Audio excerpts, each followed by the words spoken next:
Happy New Year, everyone. Now, if you've taken CAT and you've just received the email from I am Corey Code, there are probably a bunch of questions going through your mind right now.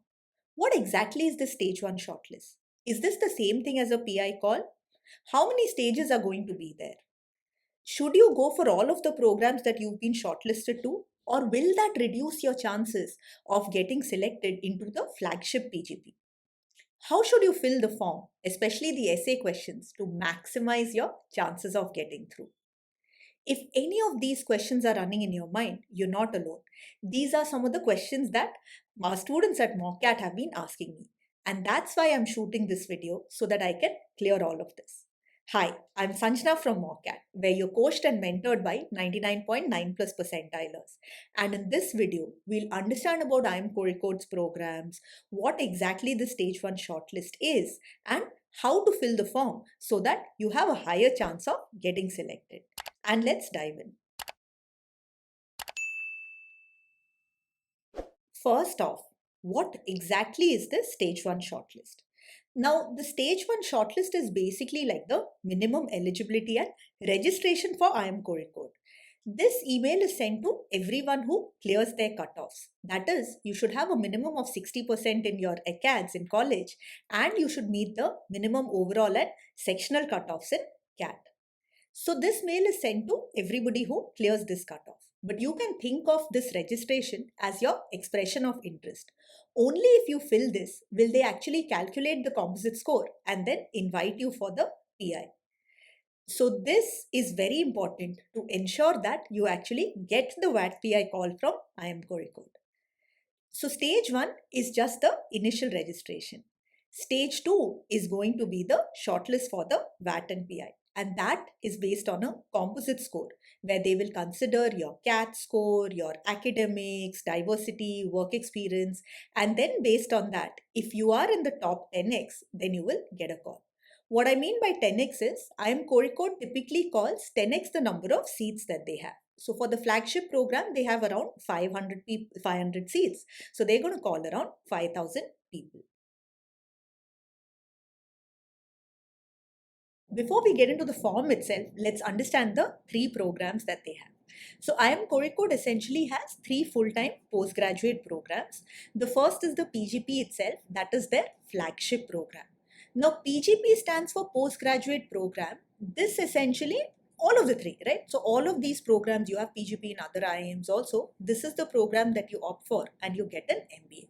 Now the PGP here is the flagship program, and of course IM Corey Code is one of the oldest, highest ranked IIMs. So this is the one that we definitely want to aspire for. This is going to be the highest priority for all of you.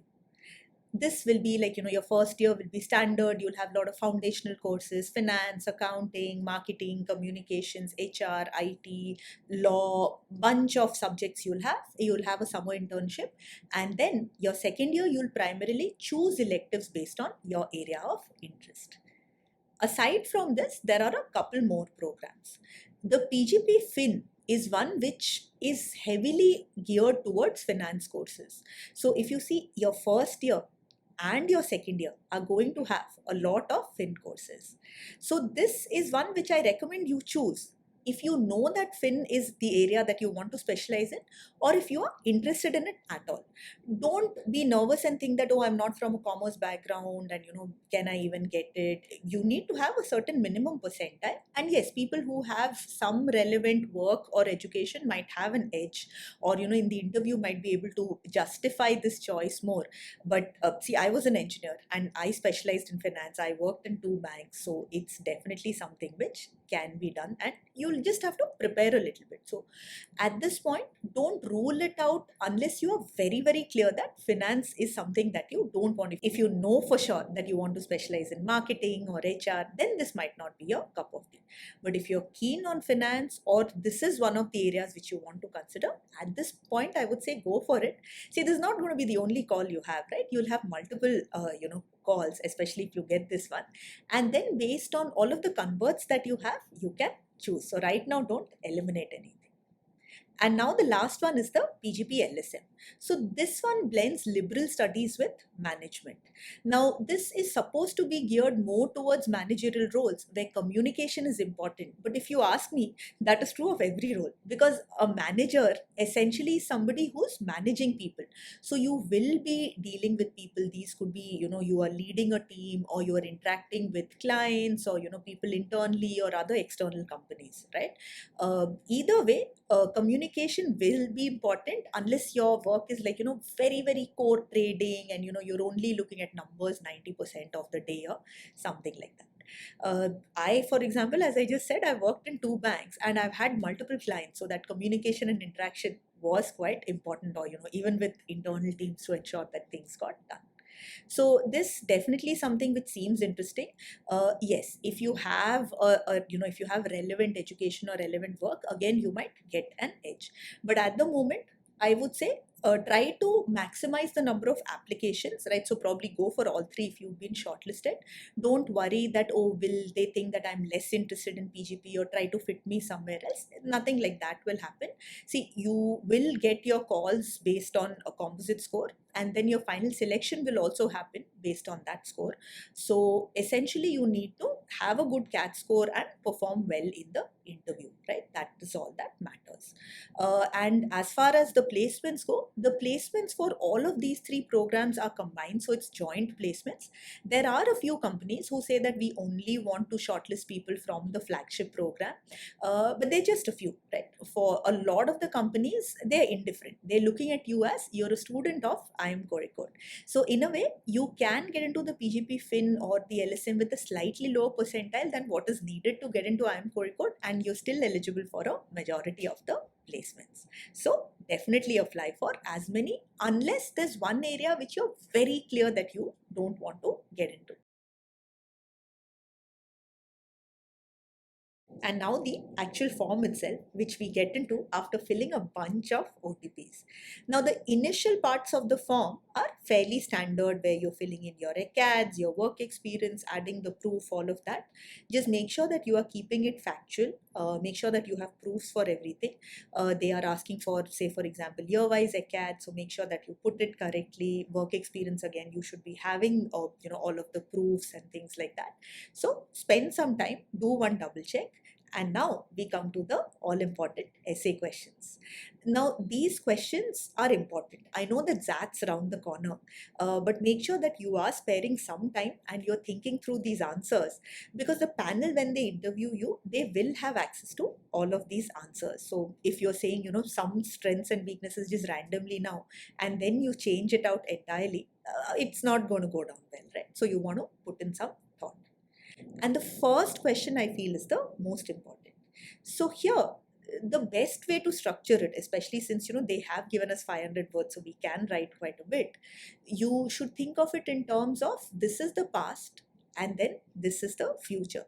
So the past is about what all have you done so far.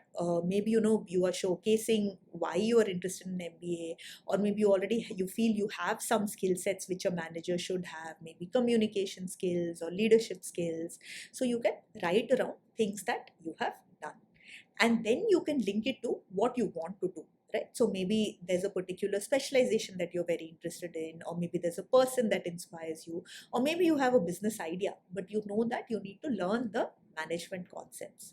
So any of these are fine. Make sure that what you have, there is some depth. So we don't want to just write, oh, I want to pursue an MBA because I want to work at such and such company, or I want to earn such and such salary or something like that. Just make sure that you are giving it some thought, and you are able to justify it based on what you have done and what your goals are.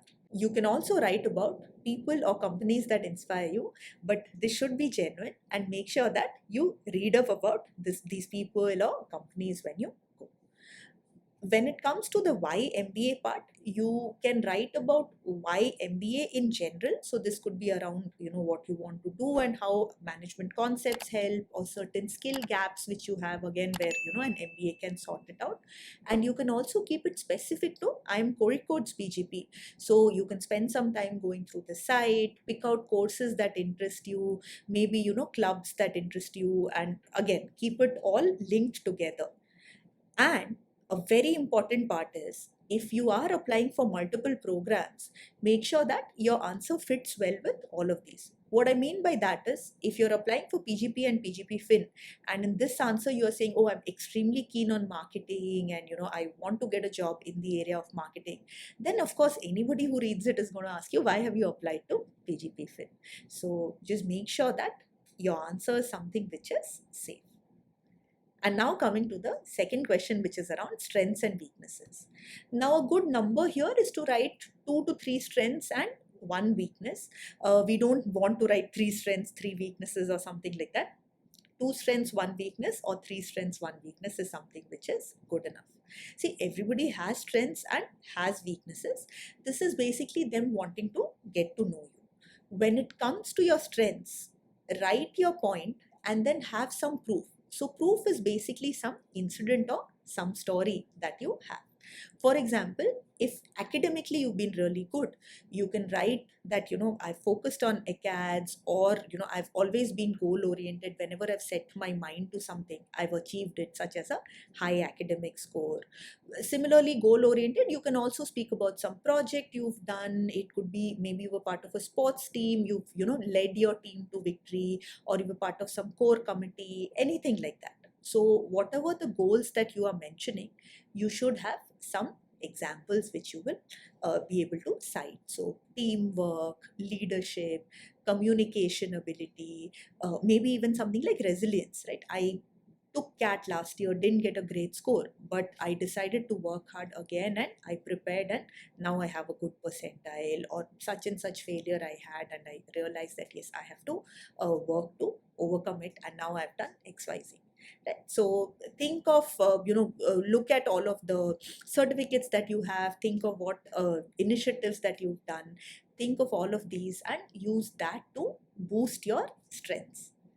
And now coming to weaknesses. Make sure that you pick a real weakness and pick something which is relevant, right? Don't say something like, oh, I'm addicted to sweets, right? Pick something which is relevant. Uh, and it should be something where you are showing that I am working to fix it. So I tend to overcome it. It's very difficult for me to say no. I avoid conflict. I focus too much on, the nitty gritty, lose sight of the big picture, or I micromanage, I can't delegate. I'm not great at public speaking, so I'm a little nervous. So things like these are all fine.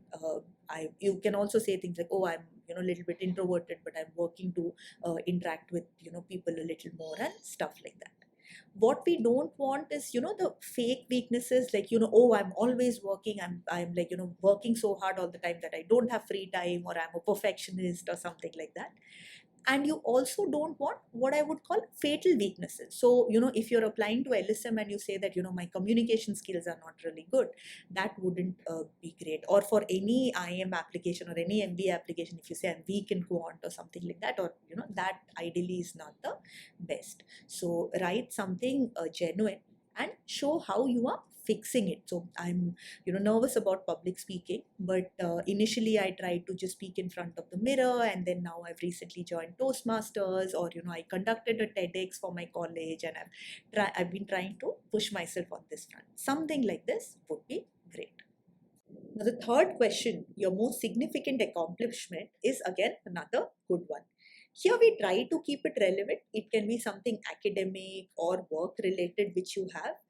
It can also be something related to extracurriculars. It can be related to sports, some major win, you captained your college team or your state level team or something like that. All of these are good.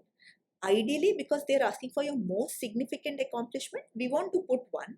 But if you have two very different ones and both are at a high level, let's say something at work and something extracurriculars, which again, like let's say it's at a state or a national level sport or something like that, you can definitely put it. Here I would recommend using the STAR method, where your S is your situation, so set the context, help the reader visualize it. The T is the actual task itself which you had. So so maybe the S is like, I was part of the core committee for our college fest where this happens, and T was your task. So I had to we had a budget and I was supposed to bring in as much money as possible. So then we had like, this was our goal and blah blah blah blah blah. And then A is the action that you have taken. So I visited, this many companies, I went around my entire city, I emailed this many, I called these people, right? What exactly are the actions that you have taken? And then R becomes your result. Now, the result, definitely try to quantify it as much as possible, and quantifying it is of two types. So one is to say, if I continue with my example, so I got in a budget of 25 lakhs, and then you're also saying which is 50% more than last year's budget. Or similarly, if you were part of hospitality, so the footfall was a lot more, bring in, quantify it, how much more. Similarly, at work, this could be, an important presentation that you did, some client pitch which you won, or, maybe your boss was on leave, so you stepped in and you did their work. So whatever it is, right? Some achievement where you're explaining the entire situation, what is the task which you had, what actions did you take, and as a result of that, what was the result that was there.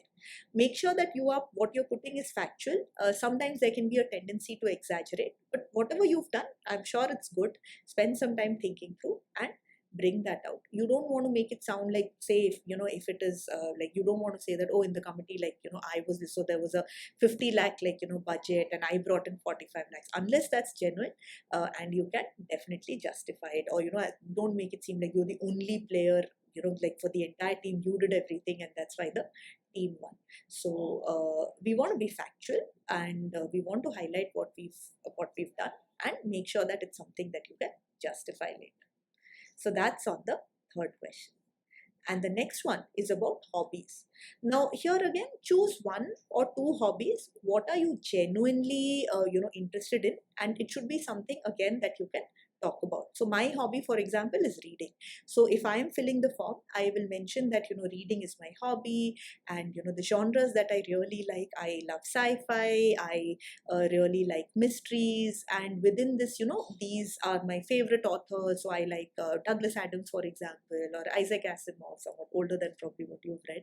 And when it comes to mysteries, I think I can just go on about my favorite authors. And recently I've started reading a few non-fiction books such as Dash Dash and Dash. So stuff like that, right? What you enjoy, what you've done, and make sure that it has depth. So similarly, whatever it is, so it can be something which you watch, or it can be something which you perform also, right? So music or dance or sports or whatever it is.